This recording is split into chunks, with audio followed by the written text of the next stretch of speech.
पुढची महत्त्वाची बातमी आपण पाहूयात। पंतप्रधान नरेंद्र मोदी यांनी रासायनिक खतांचा कमी वापर करून सेंद्रिय खतांचा जास्त वापर करावा असं शेतकऱ्यांना आवाहन केलं। याबाबत मनमाडसह नाशिक जिल्ह्यातील शेतकऱ्यांना नेमकं काय वाटतंय हेच जाणून घेतलंय लोकशाही मराठीचे प्रतिनिधी रईस शेख यांनी। पाहूयात। पंतप्रधान नरेंद्र मोदी यांनी देशवासियांना एक आवाहन केले की शेतकऱ्यांनी रासायनिक खतांचा वापर कमी करून सेंद्रिय खताकडे वळावं असं आवाहन केलं।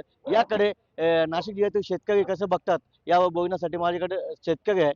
पहिलेच रासायनिक खतांच्या किमती गव्हर्नमेंटने एवढ्या केलेल्या आहे की जी 250 रुपयाची गुणी होती ती 2000 पर्यंत नेऊन ठेवली आणि जे शेतमालाचे जे भाव आहे ते जे जाणारे भाव होते त्याच्या अर्धे सुद्धा नाही। म्हणजे शेतकऱ्यांना आज जे वापर त्याचा उत्पादन खर्च सुद्धा निघत नाही, म्हणजे अर्धा खर्च निघत नाही अशी अवस्था झालेली। आणि तुम्ही जर म्हटले की सेंद्रिय खताकडे, पण सेंद्रिय खत उपलब्ध करायचं कुठून? कारण आता प्रत्येक शेतकऱ्याकडे तेवढी पूर्वीची जी जनावरं ठेवायची होती कारण ती परवडत नाही, शेतकऱ्याला ते ठेवणं सुद्धा परवडत नाही।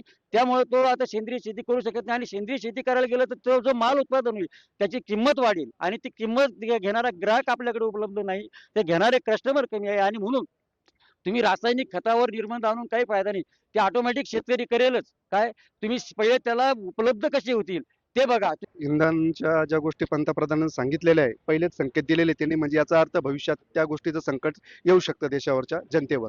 पण सगळ्यात मोठं संकट हे का प्रशासकीय स्तरावर जी वारेमाप उधळपट्टी होती, पहिले त्याच्यावर अंकुश घाला तुम्ही, मग लोकांवर ते नेम लागू करा। ही उधळपट्टी जर बंद झाली, कारण की त्या खर्चाला काय अंत नाही, कोट्यवधीच्या रुपयात तो खर्च होतो मंत्र्या संत्र्यांचा प्रशासकीय स्तरावर, मग तुम्ही शेतकऱ्यावर हे बंधन घाला। आज शेतकऱ्याशिवाय दुसरा पर्याय म्हणजे जे जनावर होते, म्हणजे बैलाची शेती करायची, आज बैलाची शेती राहिली नाही, सर्वत्र ट्रॅक्टरचीच शेती झालेली। रईस शेख, लोकशाही मराठी, मनमाड, नाशिक। लोकशाही मराठी ऐका, पहा, जागरूक रहा।